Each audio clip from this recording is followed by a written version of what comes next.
ആകാശവാണി.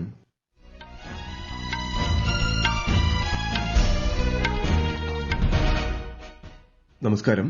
വാർത്തകൾ വായിക്കുന്നത് നരേന്ദ്രമോഹൻ.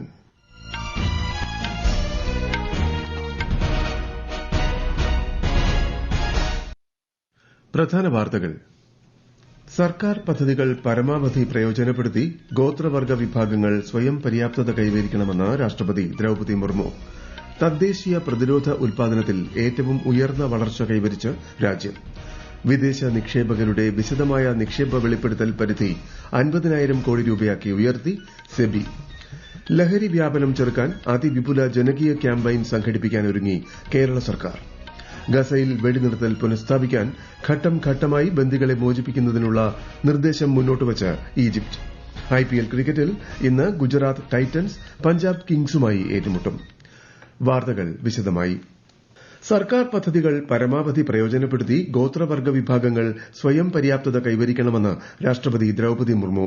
ഒഡീഷയിലെ കലിയപ്പള്ളി ഭാരതീയ ബിശ്വബസു ഷബർ സമാജത്തിന്റെ സ്ഥാപക ദിന പരിപാടിയെ അഭിസംബോധന ചെയ്യുകയായിരുന്നു രാഷ്ട്രപതി.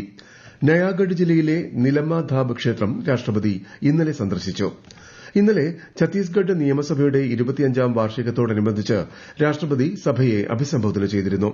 ഛത്തീസ്ഗഡിനെ നക്സൽ പ്രവർത്തനങ്ങളിൽ നിന്നും പൂർണ്ണമായും മുക്തമാക്കുന്നതിന് കൂട്ടായ ശ്രമം ആവശ്യമാണെന്നും ശ്രീമതി മുർമു പറഞ്ഞു. वामपंथी उग्रवाद से प्रभावित लोगों को समाज की मुख्य धारा में जोड़ने का कार्य अंतिम और निर्णायक दौर में पहुंच गया है. मुझे बताया गया है छत्तीसगढ़ के नक्सल प्रभावित क्षेत्रों के लोग विकास के मार्ग पर आगे बढ़ना चाहते हैं. मुझे विश्वास है कि छत्तीसगढ़ को उग्रवाद से पूर्णतया मुक्त करने के प्रयास में आप सब शीघ्र ही सफलता प्राप्त करेंगे और राज्यों के इतिहास में एक स्वर्णिम अध्याय जोड़ेंगे. രാജ്യം തദ്ദേശീയ പ്രതിരോധ ഉൽപാദനത്തിൽ ഏറ്റവും ഉയർന്ന വളർച്ച കൈവരിച്ചതായി പ്രതിരോധ മന്ത്രാലയം. 2023-24 വർഷത്തിൽ 1,27,000 കോടി രൂപയുടെ ഉൽപാദനമാണ് ഉണ്ടായത്.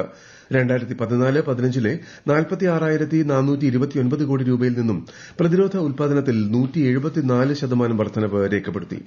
മെയ്ക്ക് ഇൻ ഇന്ത്യ സംരംഭം ആരംഭിച്ചതിനുശേഷം ആഭ്യന്തര പ്രതിരോധ ഉൽപാദനത്തിലെ ഏറ്റവും ഉയർന്ന വളർച്ചയാണ് ഇത്. പ്രതിരോധ ഉൽപാദന മേഖലയിൽ വ്യവസായങ്ങൾക്കുള്ള സൌകര്യങ്ങൾ മെച്ചപ്പെടുത്തുന്നതിന് സർക്കാർ നിരവധി നടപടികൾ അവതരിപ്പിച്ചതായി മന്ത്രാലയം വ്യക്തമാക്കി. ഒരു പ്രത്യേക ന്യൂനപക്ഷ വിഭാഗത്തിന് സംവരണം നൽകുന്നതിനായി ഭരണഘടനയിൽ മാറ്റം വരുത്തണമെന്ന കർണാടക ഉപമുഖ്യമന്ത്രി DK ശിവകുമാറിന്റെ പ്രസ്താവനയെ ചൊല്ലി ഇന്നലെ പാർലമെന്റിന്റെ ഇരുസഭകളിലും പ്രതിഷേധമുയർന്നു. ഭരണപക്ഷത്തിന്റെ ആരോപണങ്ങൾ കോൺഗ്രസ് നേതാവ് മല്ലികാർജ്ജുൻ ഖർഗെ തള്ളി. മതം അടിസ്ഥാനമാക്കിയുള്ള സംവരണം എന്ന വിഷയം 1947 തന്നെ ഉയർന്നു വന്നിരുന്നുവെന്നും എന്നാൽ എല്ലാ പ്രമുഖ നേതാക്കളും അന്ന് അത് നിരസിച്ചെന്നും പാർലമെന്ററി കാര്യമന്ത്രി കിരൺ റിജിജു പറഞ്ഞു. 1947 में सरदार पटेल जी और पूरे संविधान सदन ने उस समय रिलीजियस रिजर्वेशन को खारिज किया था. भारत के संविधान में धर्म के नाम से कोई रिजर्वेशन नहीं हो सकता है.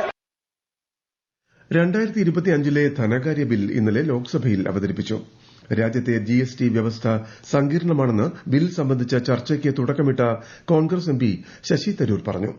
ലോകം മുഴുവൻ സാമ്പത്തിക പ്രതിസന്ധി നേരിടുമ്പോഴും കഴിഞ്ഞ 10 വർഷമായി ഇന്ത്യ മുന്നേറുകയാണെന്ന് ചർച്ചയിൽ BJP MP നിഷികാന്ത് ദുബെ പറഞ്ഞു.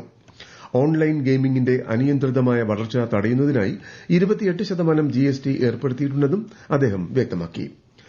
വയനാട് ദുരന്തബാധിതരുടെ പുനരധിവാസം സംബന്ധിച്ച വിഷയം ലോക്സഭയിൽ ഉന്നയിച്ച് ശശി തരൂർ MP വയനാടിനുള്ള കേന്ദ്ര സഹായം ഇതുവരെ ലഭ്യമായിട്ടില്ലെന്നും അടിയന്തര ഇടപെടലിന് ഹൈക്കോടതി നിർദ്ദേശിച്ചിട്ട് പോലും നടപടിയുണ്ടായില്ലെന്നും അദ്ദേഹം പറഞ്ഞു. ആശാപ്രവർത്തകരുടെ ഇൻസെന്റീവ് സംബന്ധിച്ച പ്രശ്നവും ശ്രീ തരൂർ ചൂണ്ടിക്കാട്ടി. കേരളത്തിലെ ആരോഗ്യമേഖലയിലെ വിവിധ വിഷയങ്ങളിലെ ഉപക്ഷേപത്തിന് സ്പീക്കർ അനുമതി നിഷേധിച്ചതിൽ പ്രതിഷേധിച്ച് നിയമസഭയിൽ ഇന്നലെ പ്രതിപക്ഷ വാക്കൌട്ട്. ഒറ്റപ്പെട്ട ചില സംഭവങ്ങളെ മുൻനിർത്തി ആരോഗ്യമേഖലയെ ഇകഴ്ത്താൻ ശ്രമിക്കുന്നുവെന്ന മന്ത്രി MP രാജേഷിന്റെ മറുപടിയെ തുടർന്ന് ഉപക്ഷേപത്തിന് സ്പീക്കർ അനുമതി നിഷേധിക്കുകയായിരുന്നു. 15ാം കേരള നിയമസഭയുടെ 13ാം സമ്മേളനം ഇന്ന് അവസാനിക്കും. ലഹരി വ്യാപനം ചെറുക്കാൻ കേരള സർക്കാർ അതിവിപുല ജനകീയ ക്യാമ്പയിൻ സംഘടിപ്പിക്കും. ഇതിനായി വിവിധ വകുപ്പുകളെ ഏകോപിപ്പിച്ച് രൂപരേഖ തയ്യാറാക്കും. മുഖ്യമന്ത്രി പിണറായി വിജയന്റെ അധ്യക്ഷതയിൽ തിരുവനന്തപുരത്ത് ചേർന്ന ഉന്നതതല യോഗത്തിലാണ് തീരുമാനം. ഈ മാസം 30-ന് വിദഗ്ധരുടെയും വിദ്യാർത്ഥി യുവജന സംഘടനകളുടെയും സിനിമ സാംസ്കാരിക മാധ്യമ മേഖലകളിലെ സംഘടനകളുടെയും അധ്യാപക രക്ഷാകർതൃ സംഘടനകളുടെയും യോഗം ചേർന്ന് കർമ്മ പദ്ധതി തയ്യാറാക്കും. പരിസ്ഥിതിയെ സംരക്ഷിച്ചുകൊണ്ടുള്ള കേരള വികസന മാതൃക അവതരിപ്പിക്കാൻ സാധിക്കണമെന്ന് മുഖ്യമന്ത്രി പിണറായി വിജയൻ. ഹരിത കേരള മിഷൻ പരിസ്ഥിതി സംഗമം തിരുവനന്തപുരത്ത് ഉദ്ഘാടനം ചെയ്യുകയായിരുന്നു അദ്ദേഹം. ആഗോള താപനം, കാലാവസ്ഥാ വ്യതിയാനം എന്നിവയുടെ ദൂഷ്യവശങ്ങൾ കേരളം ഉൾപ്പെടെയുള്ള സംസ്ഥാനങ്ങൾ അനുഭവിച്ചുകൊണ്ടിരിക്കുകയാണെന്നും മുഖ്യമന്ത്രി പറഞ്ഞു. വയനാട് ഉരുൾപൊട്ടൽ ദുരന്ത ബാധിതർക്കായി സർക്കാർ ഒരുക്കുന്ന പുനരധിവാസത്തിന് സമ്മതപത്രം കൈമാറിയത് 235 ഗുണഭോക്താക്കൾ. ആദ്യഘട്ട ഗുണഭോക്തൃ പട്ടികയിൽ ഉൾപ്പെട്ടവരാണ് കളക്ടറേറ്റിലെത്തി സമ്മതപത്രം കൈമാറിയത്. കൽപ്പറ്റ എൽസ്റ്റൺ എസ്റ്റേറ്റിൽ ഏറ്റെടുത്ത 64 ഹെക്ടർ ഭൂമിയിൽ നിർമ്മിക്കുന്ന ടൌൺഷിപ്പിലേക്ക് ഒന്നാംഘട്ട ഗുണഭോക്തൃ പട്ടികയിൽ ഉൾപ്പെട്ട 170 പേർ വീടിനായും 65 പേർ സാമ്പത്തിക സഹായത്തിനും സമ്മതപത്രം കൈമാറി. ഈ വാർത്തകൾ ആകാശവാണിയിൽ നിന്ന്. ആകാശവാണി വാർത്തകളും വാർത്താ അധിഷ്ഠിത പരിപാടികളും All India Radio news Thiruvananthapuram YouTube ചാനലിലും at All India Radio news Thiruvananthapuram Facebook പേജിലും AIR ന്യൂസ് _ തിരുവനന്തപുരം ഇൻസ്റ്റഗ്രാം അക്കൌണ്ടിലും at AIR news _ TVM X ഹാൻഡിലും ലഭ്യമാണ്. പ്രധാനമന്ത്രി നരേന്ദ്രമോദിയുടെ പ്രതിമാസ റേഡിയോ പ്രഭാഷണ പരിപാടി മൻ കി ബാത് ഈ മാസം 30-ന്. പരിപാടിയുടെ 120ാം പതിപ്പാണ് ഇത്.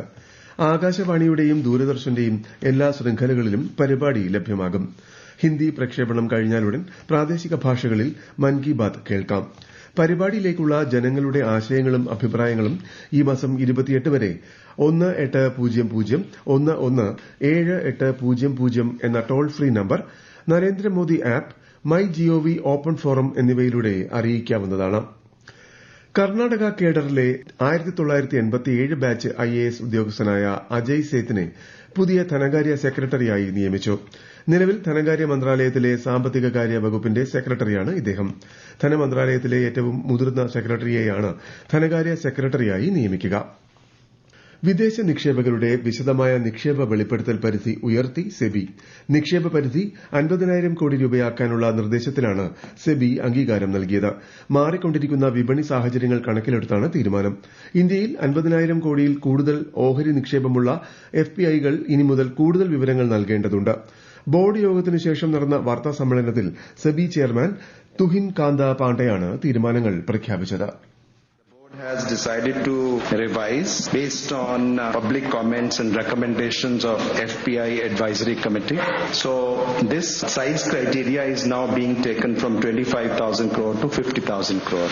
But please note that the concentration criteria remains the same.